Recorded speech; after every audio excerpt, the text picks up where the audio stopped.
This is the video about laboratory diagnosis of Staphylococcus aureus. Staphylococcus aureus are gram-positive arranged in the cluster. They are catalase positive, coagulase positive. They will produce catalase and coagulase enzyme. They are facultative and aerobe. They are non-motile, so I show it on the in the box.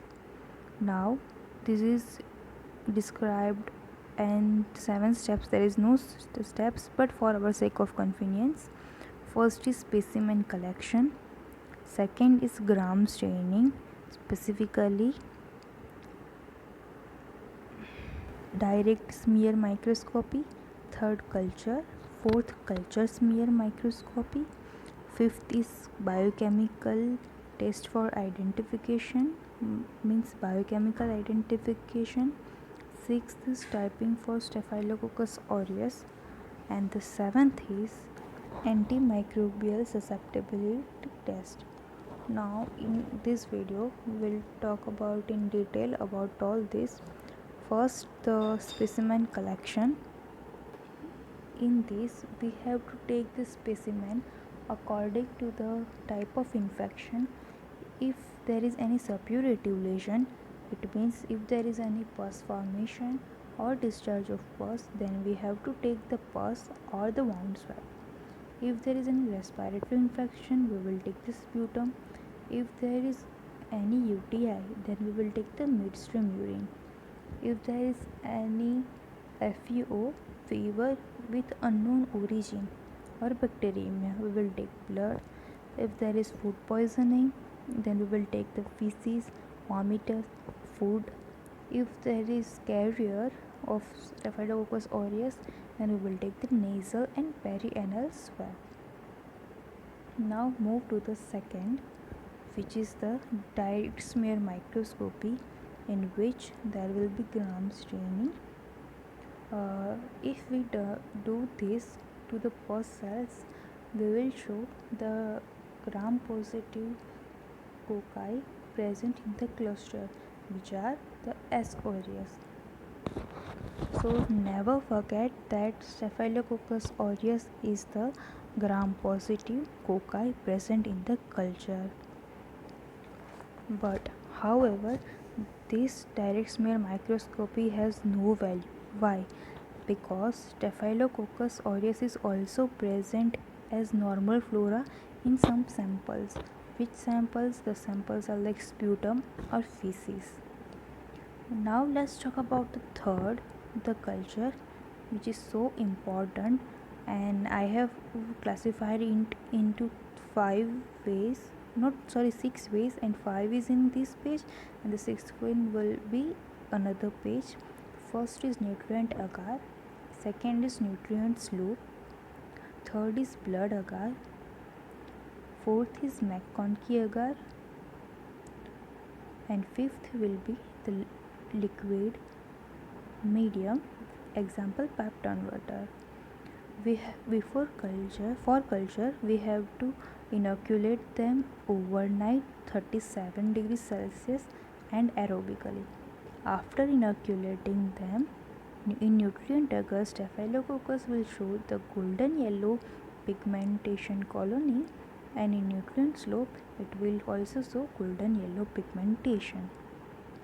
As we know, Staphylococcus aureus is golden yellow pigmented. Staphylococcus citrus is lemon yellow, and Staphylococcus albus is white. And we are diagnosis as aureus, that's why most ofly there will be color golden yellow. Nutrient slope will show oil paint appearance. Now blood agar. In this blood agar, we will see the beta hemolysis.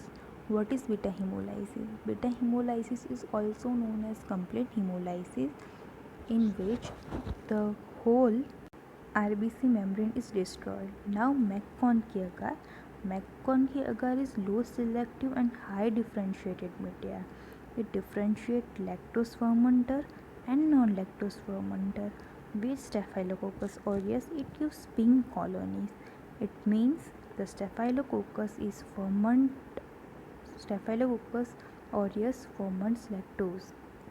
Now the liquid medium with peptone water, it shows the uniform turbidity.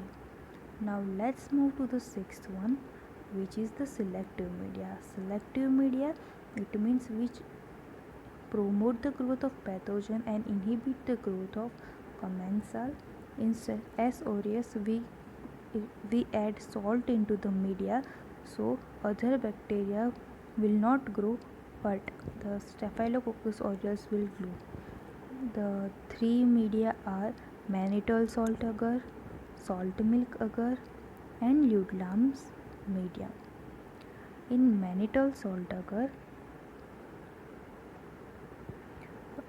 it is nutrient medium plus 7.5% NaCl with phenol red as an indicator. However, it produces yellow colored colony due to mannitol fermentation. Remember this, it ferments mannitol also. Now to salt milk agar, it is nutrient agar plus 6.5% NaCl plus 10% skimmed milk. Ludlam's medium, it is lithium chloride plus telluride. Fourth one is the culture smear microscopy. You can imagine that it is smear and you are doing microscopy, so you will see the coca is so small, like 1 micrometer, and you will see something like this, the cluster of the gram positive cocci, the Staphylococcus aureus, and hanging drop reveals that it is non-motile, and we know that we should draw it in the box, it is non-motile. Now let's talk about the important LD step, that is biochemical test for identification. Before discussing this, I want to show you some chart that gram positive cocci family is divided into Micrococcaceae and the Streptococcaceae, and this is divided on the basis of the catalase test. Catalase test positive are micrococci and streptococci are catalase test negative. Micrococci are Staphylococcus and Micrococcus. I mean, they are divided into Staphylococcus and Micrococcus on the basis of the Hodge and Leibson's oxidative fermentative test, which Hodge and Leibson oxidative fermentative test, Staphylococcus gives fermentative test, and Micrococci give oxidative test. Staphylococcus is divided into S. aureus and coagulase negative Staphylococcus. We are talking about this Staphylococcus, which is coagulase positive, fermentative pattern, and the catalase positive. Now let's have a look on the biochemical tests. There are mainly 5 biochemical tests. The first is catalase test. Okay, first is catalase test. Second is Hodge and Leibson's oxidative fermentative test.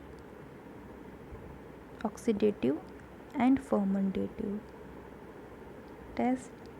Third is coagulase test, which is important. Fourth is DNA test, and fifth is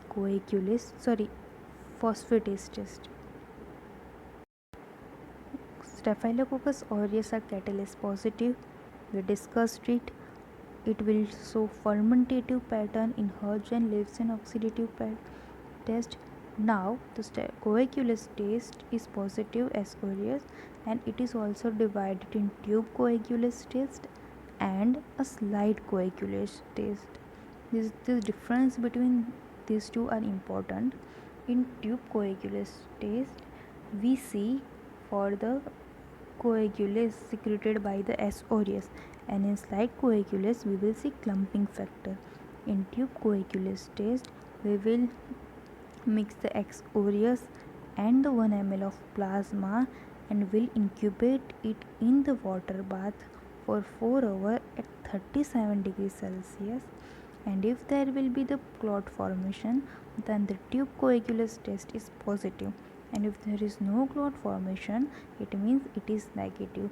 But generally for negative tube coagulase test, put we also allow it to clot for more time because some strain take more time. Now if we use citrate plasma, then some bacteria will utilize citrate and will produce clot, and it will make clot false positive reaction, so we should not use citrate plasma. Okay, it will, because it will give false positive. Now the clumping factor, it means the slight coagulous test, we will mix the S aureus plus normal saline plus plasma, and then we will mix it. After mixing properly, if it shows the presence of clump onto the slide, it means it is the positive slide coagulase, and if it doesn't show any clumps, it means it is negative. But generally slide coagulase test should be confirmed by the tube coagulase test.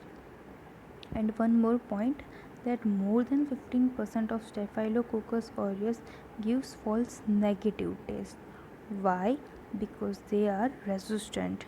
MRSA, methicillin resistant Staphylococcus aureus, and also some coagulase negative Staphylococcus which should result as negative but they will give positive, like the S. lugnesis, I don't know how to pronounce it, but it will give the positive. Now the DNA test. The DNA test, imagine this is the full of media of DNA, and in between middle you are adding this S aureus. After some time you will see that there is nothing, I mean there is hollow region around it, because DNA S aureus can digest the DNA as it have the nuclease enzymes. Now the fifth, phosphatase test. This phosphatase test is important. In this test we mix S aureus with the phenolphthalein diphosphate containing media and will expose it with the ammonium vapor, and with ammonium vapor it will produce pink color. How? Let's see. So S aureus will split the phenolphthalein diphosphate containing media. It means it will split the phenolphthalein diphosphate and it will release the phenolphthalein. What it will release? It will release phenolphthalein. After releasing the phenolphthalein, it will react with the ammonium vapor and it will produce pink color. So this was about the phosphatase test. Now talk about the sixth one, which was the typing of the S aureus. This was generally at subspecies level to trace the epidemiological purpose of the source of infection, like food poisoning outbreak in community. It include phenotype method and genotype method. Phenotype include bacteriophage and antibiogram method. Genotypic include PCR, RFLP, restricted fragment length polymorphism.